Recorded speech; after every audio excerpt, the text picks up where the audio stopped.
Sean Campus. I hope everybody's doing well. Today we're going to talk about the marriage blueprint, how your marriage will work, and so what does it actually take? And I'm going to give you a foundation for creating goodness in your relationship that I think will give you a chance to start growing what's needed.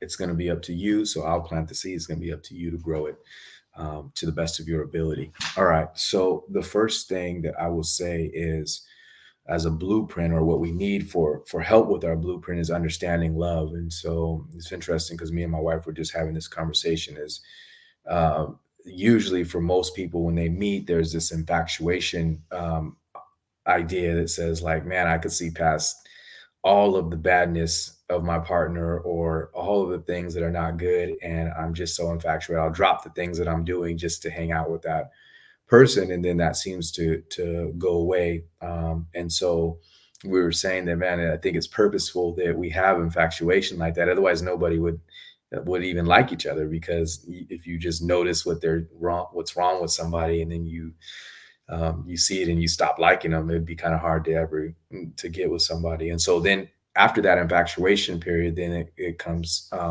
time for the first thing that I want to talk about, which is you being able to choose love.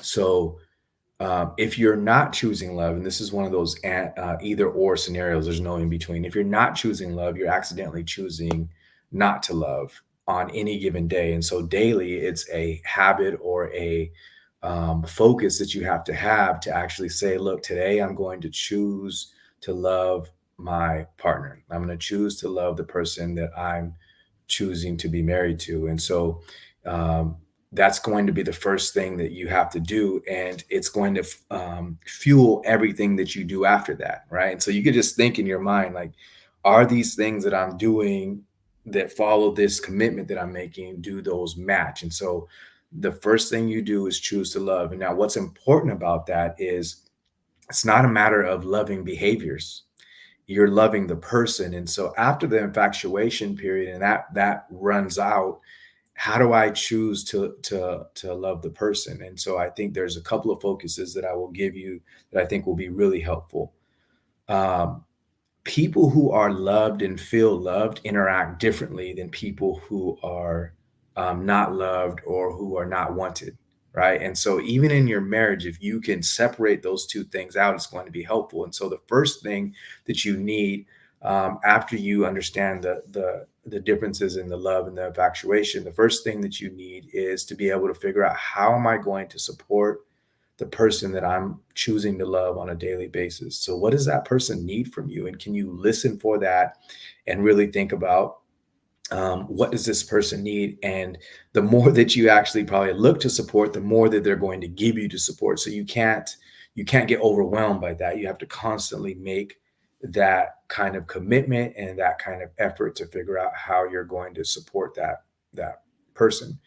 All right. So once you're able to get to a supporting factor, or the idea that you can support them, then you have to think about, okay, what are the ways that we could actually grow our relationship? So what are our pieces of needs in the relationship? How do we actually come together more? Because you have to remember in this, as a blueprint, this is a huge step here. So you have to remember the two of you actually come from, as much as you might say, like, hey, we're together because we have similar ideas or we do similar things. That's all fine. You can be as much as you want. You can have similarities. You still have to combine two lives. So you've had your hardships in life. Your partners have their hardships in life.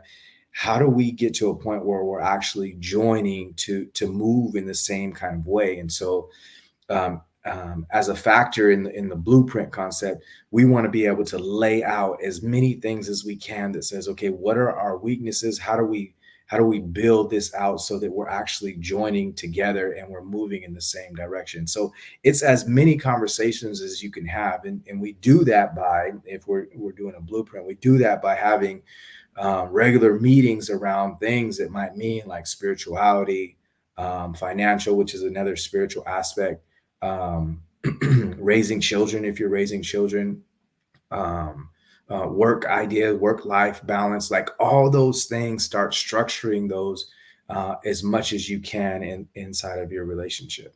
Okay. And the third thing that I think that you need in your relationship, if you're going to have a successful blueprint, is for you to be able to um, lay out what it is that as a couple you're going to do to resolve hardships. So I call these like marriage emergency marriage emergency plans. And so when there is something difficult, do we have something in place where we can actually go to somebody and say like, hey, we're at a standstill and we need your opinion about this scenario or your ideas about this, and we trust you and we're going to move with it. And so at that point in time, you have a person that you guys chose before it got hard. You get to go to them whenever it is difficult, and then you do what that person tells you to do. And that's really useful to have emergency plans and emergency person in place, because we don't have to be afraid of hardship coming up, or us getting to a place where we don't agree on how to pursue a certain thing and we don't have a way to resolve it. So just like having a person, I'm going to leave it in the same idea, is also sometimes it's not a matter of going to a different person. What do we do whenever things get heated, right? Like, what's our interaction and what can we do to respect each other's way of responding to that scenario?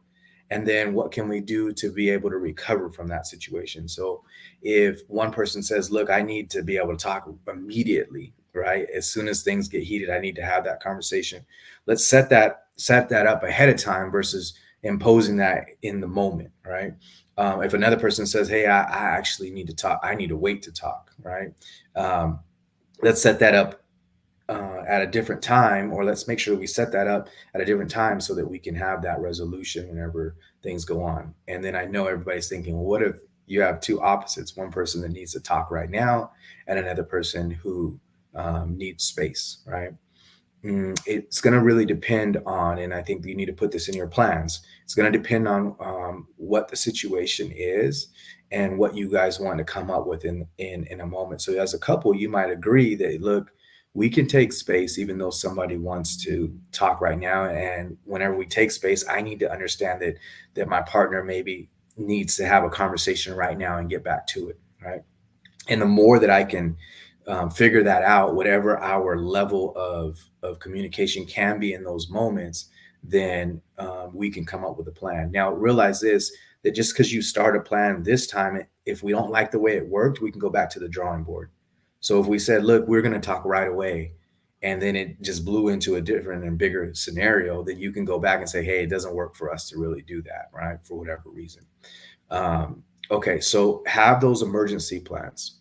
The last thing that I think that we really need as a blueprint is to have some sense of, and probably all the things that we talked about include this, but I want to be really intentional about this. You need to have some sense of security in your relationship, right? So, what am I doing to provide? Earlier, we talked about providing support to your partner, but what am I doing to provide security in my relationship? What does that even look like in my relationship? How do I get to being able to say there's security in my relationship? Well, there's different kinds of security. The first security I want you to develop is the idea that you'll be there. Like, make a full commitment. Tell your partner that you're going to be there. Commit to yourself that at the end of the day, I'm going to be here no matter how hard things get. I'm going to push through, right? So make that to yourself and to your partner. So that's the first kind of security. The other kind of security is financial security. Like, what are we doing to develop that sense that we're going to be able to have everything that we need to have, and that there won't be a worry at the end of the month or the end of the year, right? Or that things will be taken care of. Like, what am I doing to develop financial security?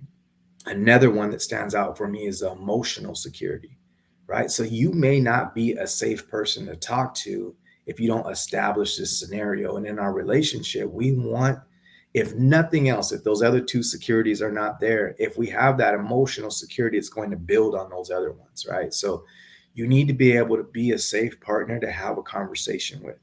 You need to be a safe partner to be able to be able to share what hard emotions are, right? Or hard situations that we've experienced. We need to create that scenario. And one of the good ways to do it that's kind of sneaky is you be that person. And that's a really hard thing to do. Like, I'm going to put myself out there so that my partner knows that I'm available too, right? And it's something that needs to constantly be worked at, because we're talking about a blueprint. This is the foundation, but it's not easy to be in a place emotionally uh, that doesn't feel safe. It's just to start doing it, right? And that's really what it's going to take. It's going to take you probably putting yourself out there, your partner messing up and not helping you to feel security, and you feeling like, I don't want to do that again, but it's going to take you doing it again, right?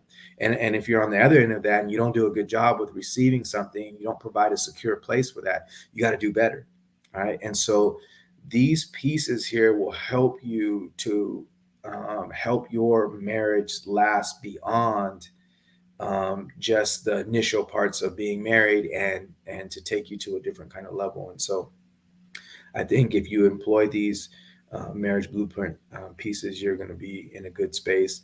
And we can get to details. If anybody wants to meet with me, you're more than welcome to reach out. I hope everybody has a good Sunday, and we'll talk to you soon. Bye now.